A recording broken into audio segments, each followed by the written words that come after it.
Yeah, it's a blown opportunity. The fact that you called, and rightly so, Namor, a forgettable villain. Namor, to equate it to the normies or Buffy fans like Mahler, Namor should have been Spike. Namor comes out as a villain. Namor comes out. He's got his reasons. He's very Magneto-like. You come out and he kills people, but he goes on an arc where he turns things around. But he's still that anti-hero that can be kind of fun because he'll do some less than moral things to get the things done. That's what Namor should be. Completely blew that opportunity forever. First time he ever hit screen, it looks nothing like the one in the comic books. And I'm not even saying they've done well in the comic books of late with Namor, because they haven't, but he's a really freaking good character. And they completely blew it by making this collage of a film. And you're right, Echo, like you're absolutely right. They just threw storytelling out the window. This was a produced piece of content. That's all it was. This was a marketing department go, well, let's put our tributes into Chadwick Boseman. That'll spike, on YouTube videos, which they got from, like, I think porn. Got that little, like, where people like hit the like button the most, that little wave there. That's how dial. Fracking movies now. Wow. That's how they're making movies now. Like abandoned story arc, character. Who needs them? And you know what? Disney still has an argument. 180 million. They added $1 million, which is kind of suspicious at the end. And it did well. Now, these are the lowered projections, which nobody's talking about. This was supposed to make over 200 million. Well over. It was initially supposed to make 225 million. Then it went down to, well, it's between this and that. And then it went down to, well, it's between 175 and 200. And it's now at the lower end of the projection. And I'll tell you, man, they always fucking lowball their projections because they want it to exceed them. Exactly. Being able to say it went way above our projections, well, that's a great thing to use in your market. And so it didn't even exceed that. Like, they consistently lowered their projections and it still came in at the lower end of that. This movie is not going to do well. This is going to perform like Multiverse of Madness. Yeah, and for anybody who's listening, who's like, what the fuck are they talking about? It's making loads of money. It's like nowhere near as much as Disney need it and want it to. That's the point. Yeah. It's making lots of money, sure, but do you know how much this thing costs? Like, it cost more than Black Panther. It didn't do as well as Black Panther, and that was in 2018 money without adjusted for inflation. It's way behind if you adjust for inflation. And it's one of the biggest hitters. Like, and it won't have the legs. This is a $200 million movie, isn't it? They don't have roughly. Iron Man and Cap anymore. Like, this is Black Panther's one of the biggest hitters now. It's supposed to be.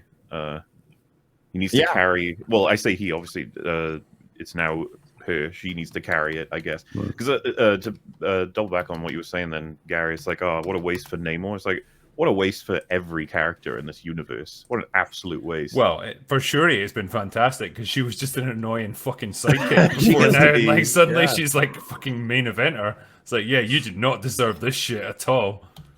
Hard to see where the budget actually went. Like, with a budget that big, you'd expect there would be some set pieces or some scenes that would linger in the imagination or collectively capture the imagination, but there wasn't really anything on that scale. No. But isn't that the same thing that happened with Rings of Power? Where did all that money go to? I mean, we just discovered that they're bribing Brazilians in order to watch Rings of Power. It's like, hey, here's 30 reals coupon with iFood if you'll watch Rings of Power on Prime. Can I put this into context, right? So Wakanda Forever cost $250 million to make.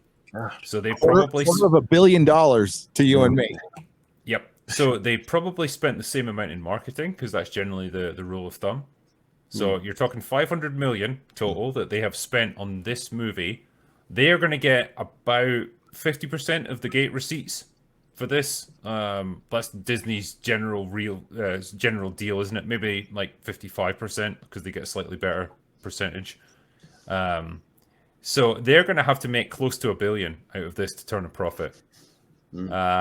I don't think they're going to get there. I don't think they are. The way it's trending at the moment, it's trending behind Thor: Love and Thunder, which didn't have as good as a weekend. So they had 145 million. Correct me if I'm wrong, chat, give or take. And they are now Wakanda Forever is now making less than Thor: Love and Thunder did the following Monday, Tuesday, and Wednesday. So you don't think it's going to have legs after the next weekend? No. I think I mean, that's Yeah. the big thing that's happened now with these movies, isn't it? They don't have legs anymore. Loaded. That's the big change. Unless you're Top Gun Maverick, which had like a 31% drop in its second week, which is Yeah. insane, just unheard of. But that's Unreal, what word of mouth does for you. But there's Yep. no word of mouth with this movie. I don't know of anyone who's like absolutely shouting this film's praises. Not amongst fans. Like there's obviously shill media who are going to say it's like a triumph and all the usual bullshit. But like that counts for nothing now. Absolutely nothing. I think it's The gonna, silence has been deafening, like in terms of commentary on this Yeah. film. I see it nowhere.